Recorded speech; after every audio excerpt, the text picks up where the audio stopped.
আপনাদেরকে দেখাচ্ছি যে এই ক্যারামেলটা কতটা মানে কি বলে সেটাকে মানে হার্ড হয়েছে।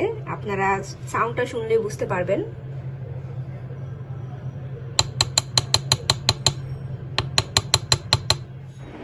শেষের দিকের একটা ক্লিপ প্রথমেই শেয়ার করে আজকের ব্লগটা শুরু করছি। সো হ্যালো এভরিওয়ান, আসসালামু আলাইকুম।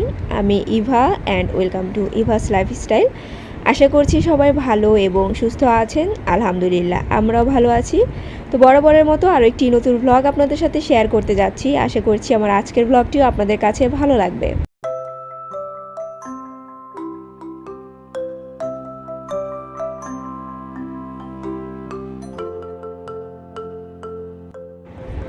আজকে আমি আপনাদের সাথে দুইটা রেসিপি শেয়ার করব। একটার জন্য আপনারা আমাকে অনেক বেশি রিকোয়েস্ট করেছিলেন, সেটা হচ্ছে ক্রিম রুলে, আর একটা হচ্ছে মাটন হোয়াইট পোলাও। তো আমার রান্না দেখতে যারা পছন্দ করেন আজকের ব্লগটি আশা করছি আপনাদের কাছে ভালো লাগবে। আর আমি কিন্তু রান্নার মধ্যে একটু লাইভ ভয়েস দেওয়ার চেষ্টা করেছিলাম। সো প্লিজ যদি কোনো ভুল ত্রুটি হয়ে থাকে তাহলে ইগনোর করবেন। আজকে আমি মাটন হোয়াইট পোলাও রান্না করব। তো এর জন্য এখানে আমি কিছু মাংস নিয়ে নিয়েছি, খাসির মাংস। সেই সাথে আমার লাগবে হচ্ছে এখানে আছে একটা তেজপাতা, জয়ত্রী, বড় এলাচ মানে কালো এলাচ যেটা, তারপর হচ্ছে জায়ফল, দারচিনি, লবঙ্গ আর কয়েকটা হচ্ছে মানে নর্মাল যে এলাচ সেগুলো।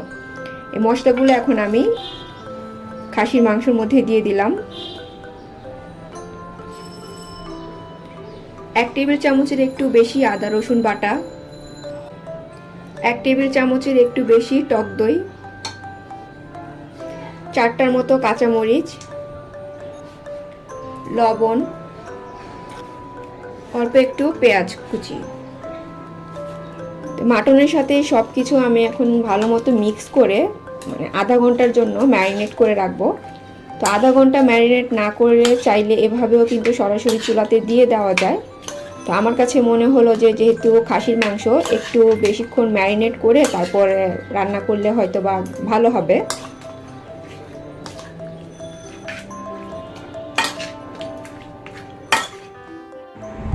মাংসটা ম্যারিনেট করা হয়ে গিয়েছে, এখন আমি বেশি করে পানি দিয়ে দিচ্ছি। আর এই মাটন রান্নাতে কিন্তু বেশি করে পানিটা দিতে হবে, কারণ যে পানিটা আছে সেই পানিটা কিন্তু আমি একদম শুকিয়ে ফেলবো না। জাস্ট মাটনটা মানে সিদ্ধ হতে যতটুকু টাইম লাগে ততটুকুই, আর এই পানিটা আমার দরকার লাগবে পরবর্তীতে মানে রাইস রান্না করার জন্য। আচ্ছা, আপনারা যদি চান তাহলে মাটনটা কিন্তু প্রেশার কুকারেও সিদ্ধ করে নিতে পারেন। সেই ক্ষেত্রে দেখা যাবে যে মাটনের যে পানি সেটা বেশি একটা শুকাবে না। মাটনটা এখন বলক চলে এসেছে, আমি হালকা করে একটু নেড়ে দিয়ে চুলার ফ্লেমটা একদম লোতে করে যতক্ষণ পর্যন্ত না সিদ্ধ হয়ে যায় ততক্ষণ ওয়েট করব। মাংসটা সিদ্ধ হয়ে গিয়েছে, এখন আমি একটা স্ট্রেনারে ঢেলে দিচ্ছি, কারণ মাংস থেকে যে পানিটা বের হয়েছে মানে মাংসের পানি, এটাকে আমার আলাদা করতে হবে। আর এটা রান্না করার সময় আমার কাছে ওয়ান কাইন্ড অফ ওই যে আখনি কিংবা ইয়াখনি যে বের করে তারপর পোলাও রান্না করে না, অনেকটা ওই রকম মনে হয়েছে। আমি কখনো ইয়াখনি আর আখনি পোলাও রান্নাও করিনি আর তেমন করে খাওয়াও হয়নি, তাই এটার টেস্টও আমি জানি না। আমি জাস্ট মানে ইউটিউব দেখছিলাম, তো হঠাৎ করে দেখলাম স্ক্রল করতে করতে এই বিরিয়ানির রেসিপিটা আমার চোখে পড়লো।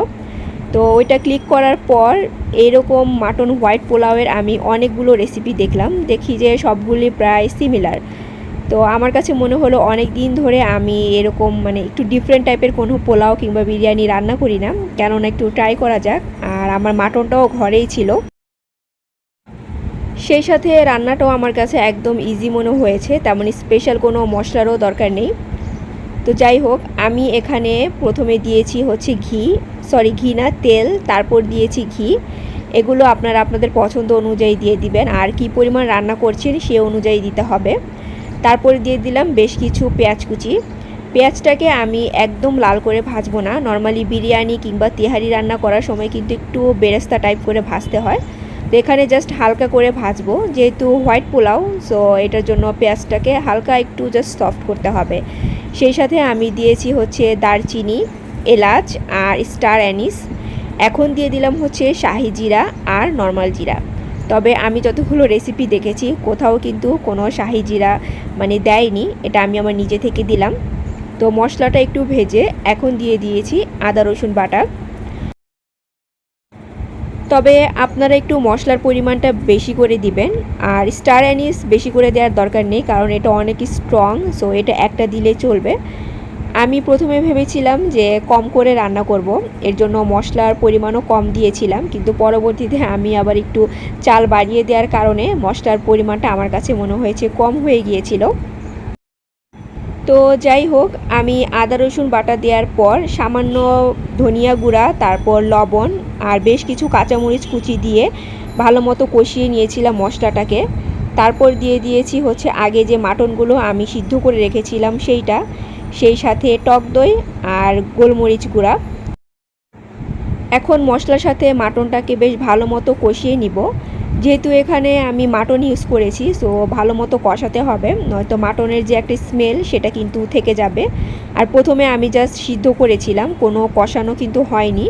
তবে বিফ দিয়ে করলে কিন্তু আর এত বেশি কষানোর দরকার নেই। কষানো শেষে আমি যে আখনি কিংবা ইয়াখনি বের করে রেখেছিলাম সেটার সাথে পানি মিক্স করে দিয়ে দিয়েছি। আর আমাকে পানি মিক্স করতে হয়েছে কারণ মাটনটা সিদ্ধ করার সময় মানে আখনির পরিমাণটা কমে গিয়েছিল, সো চাল যতটুকু আমার সেই অনুপাতে আমি পানিটা দিয়ে দিয়েছি। তারপর পানিটা বলক আসার পর এখন দিয়ে দিচ্ছি পোলাওয়ের চাল। এই পোলাওয়ের চালটা আমি আধা ঘন্টা আগে ধুয়ে তারপর ভিজিয়ে রেখেছিলাম পানিতে। এখন ভালো মতো মিক্স করে দিচ্ছি। এই পর্যায়ে আপনারা লবণটাও চেক করে নেবেন, যদি লাগে তাহলে দিয়ে দিবেন। আমি লবণ দিয়ে ঢাকনা দিয়ে ঢেকে দিলাম, আর চুলার ফ্লেমটা কিন্তু হাই হিটে করে দিয়েছি। এই যে পোলাওটা বলক চলে এসেছে, তো এখন আমি ঢাকনা দিয়ে ঢেকে মিডিয়াম আঁচে রান্না করে নিব।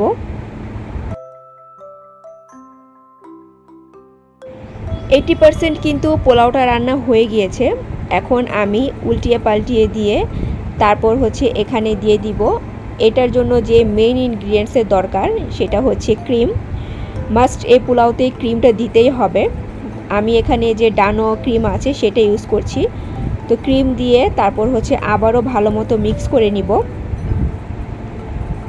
আর এই পোলাওতে আপনারা দেখেই বুঝতে পেরেছেন যে তেমন স্পেশাল কোনো মশলা ইউজ করা হয়নি। এখন দিয়ে দিলাম হচ্ছে গোলাপ জল আর কেওড়া জল মিক্স করে রেখেছিলাম সেইটা। তারপর আমি দমে বসিয়ে রেখেছিলাম। আর এই যে আমার মাটন হোয়াইট পোলাওটা রেডি হয়ে গিয়েছে। তবে আমার মানে রাইসের তুলনায় মাংসর পরিমাণটা কম হয়ে গিয়েছে।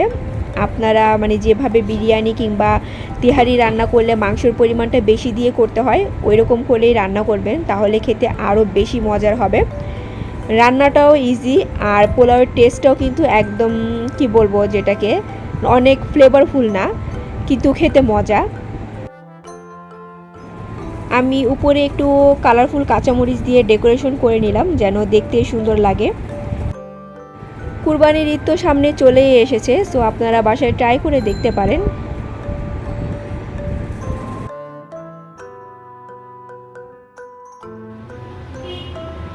আমি এখানে গরুর দুধ নিয়েছি, আর দুধটাকে আগে থেকে জাল করে তারপর ঠান্ডা করে নিয়েছি। সেই সাথে দুধ কিন্তু অনেকক্ষণ ধরে মানে কম আঁচে জাল দিয়ে মানে ঘন করে নিতে হবে। তো এখন এখান থেকে আমার যতটুকু মানে রান্নার জন্য দরকার ততটুকু নিব, আর বাকিটা রেখে দিব। আমি এখান থেকে 1 থেকে 2 চামচের মতো দুধ একটু তুলে নিচ্ছি। সেটা কেন নিলাম এটা এখন দেখাবো আপনাদেরকে।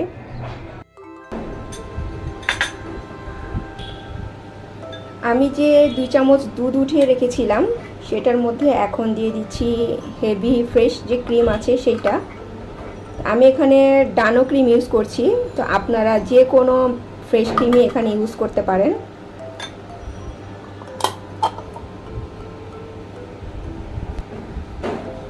এখন দুধের সাথে এই ক্রিমটাকে ভালো মতো মিক্স করে নিব। আর এমনিতেও চাইলে সরাসরি দুধের মধ্যে কিন্তু এই ক্রিমটা দিয়ে দেওয়া যায়, কিন্তু ওইভাবে দিলে হয় কি মিক্স করতে একটু টাইম লাগে। সো আগে থেকে একটু দুধ উঠিয়ে সেটার সাথে যদি এভাবে মিক্স করে লিকুইড করে নেওয়া যায় তখন কিন্তু আর মানে দুধের সাথে খুব ইজিলি মিক্স হয়ে যায়।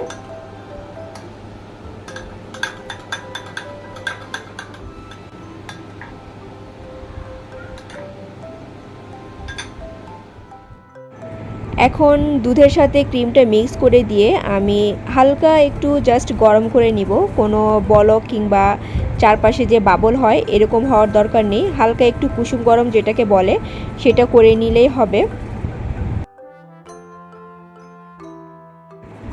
আমি আগেও বলেছি এটা বানানো কিন্তু ওয়ান কাইন্ড অফ পুডিং, যেভাবে বানায় ঠিক ওই রকম করে বানাতে হয়, তেমন স্পেশাল কোনো কিছুই না। আমি ক্রিমটাকে ভালো মতো মিক্স করে নিয়ে দেন হালকা একটু চিনি দিয়েছি এখানে। চিনিটা বেশি দেইনি, হাফ চামচ এখানে চিনি দিয়েছি। আর কেন দেইনি সেটা পরে আপনাদেরকে বলছি। সেই সাথে আমি এখানে একটা ডিমের কুসুম নিয়েছি।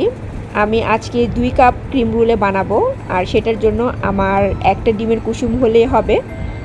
আর এখানেও আমি আধা চামচের মতো যে চিনি আছে সেটা দিয়ে ডিমটাকে ভালো মতো ফেটে নিচ্ছি। সেই সাথে দিয়ে দিচ্ছি সামান্য পরিমাণ ভ্যানিলা এসেন্স। আর ডিমটা কিন্তু অবশ্যই রুম টেম্পারেচারে থাকতে হবে, মানে ফ্রিজে ডিম বের করে সাথে সাথে করা যাবে না। আর ডিমটাকে ততক্ষণ পর্যন্ত ফেটতে হবে যতক্ষণ পর্যন্ত না চিনিটা গলে না যায়। তো আমি অফ ক্যামেরাতেই ডিমের সাথে যে দুধ আর ক্রিম রেডি করে রেখেছিলাম সেটা মিক্স করে নিয়েছি। আর এখন একটা স্ট্রেনারের সাহায্যে সব কিছু ছেঁকে নিচ্ছি। মানে পুডিং করার সময় কিন্তু এই কাজগুলো করতে হয়। এই ডেজার্টটা বানানোর জন্য এরকম ছোট ছোট কাপ হলে ভালো হয়। আর ডিমের কুসুমের ব্যাপারটা একটু বলে দিচ্ছি। আমি যখন রোজার সময় বানিয়েছিলাম, মানে ঈদের সময়, তখন কিন্তু আমি 3টা ডিমের কুসুম দিয়ে 4 কাপের মতো এরকম ক্রিম রুলে বানিয়েছিলাম। আর আজকে আমি চেয়েছিলাম যে একটা ডিমের কুসুম দিয়ে 2 কাপ বানাবো, কিন্তু আমার যে দুধের যে লিকুইড মিক্সচারটা আছে সেগুলো সব অ্যাড করার পর একটু বেশি হয়ে গিয়েছে, তাই আমি 2টার জায়গায় 3 কাপ বানিয়েছি। তো একটা কুসুম দিয়ে 3 কাপও বানানো যায়, কিন্তু সেই ক্ষেত্রে আমার কাছে যেটা মনে হয়েছে মানে সিদ্ধ হতে একটু টাইমটা বেশি লাগে। কারণ আমি যখন 3টা ডিমের কুসুম দিয়ে 4 কাপ মানে ক্রিম রুলে বানিয়েছিলাম, তখন দেখা গিয়েছে 35 মিনিটসে আমার সবগুলো মানে রেডি হয়ে গিয়েছে, সিদ্ধ হয়ে গিয়েছে আর কি। তবে আজকে আমি একটা ডিমের কুসুম দিয়ে যখন 3টা ক্রিম রুলে বানাতে গেলাম তখন কিন্তু আমার 1 ঘন্টার বেশি সময় লেগে গিয়েছে। সো আপনারা ডিমের কুসুম কম দিয়েও বানাতে পারেন, আবার চাইলে বেশি দিয়েও বানাতে পারেন।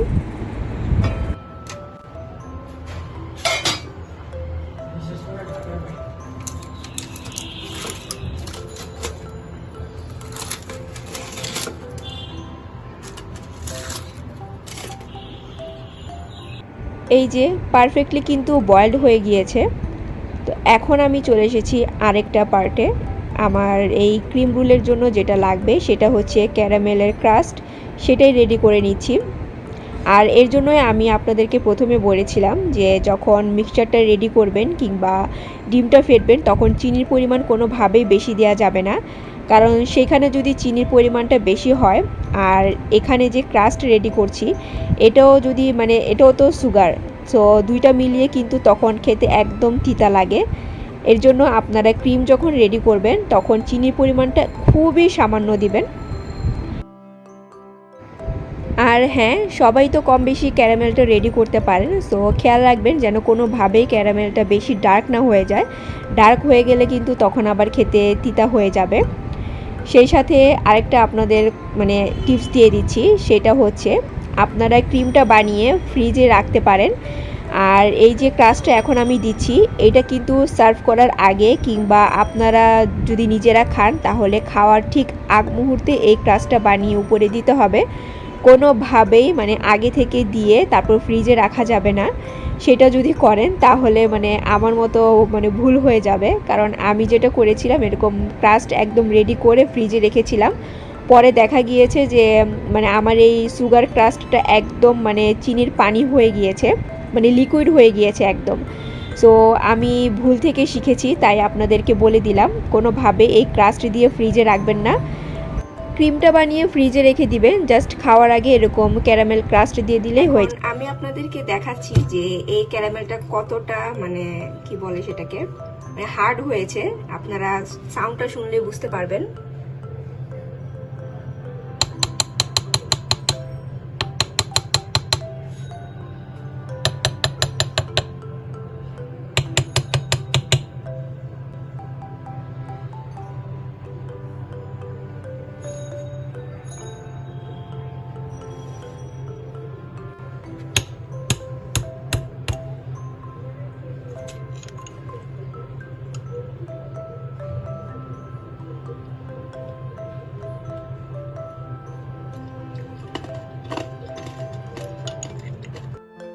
ভিডিওতে কিছু কিছু জায়গায় লাইভ ভয়েস দিয়েছি, যার কারণে ভয়েসটা হয়তো বা লো শোনা যেতে পারে, সো প্লিজ কিছু মনে করবেন না।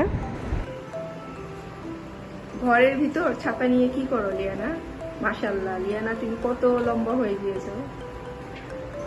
হ্যাঁ, তোমার হাত উপরে চলে যায়।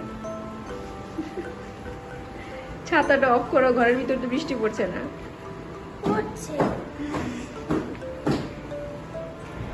আশা করছি আমার আজকের রেসিপিগুলো আপনাদের কাছে ভালো লেগেছে। সো আজকে এই পর্যন্তই। Take care and always love yourself. আল্লাহ হাফেজ।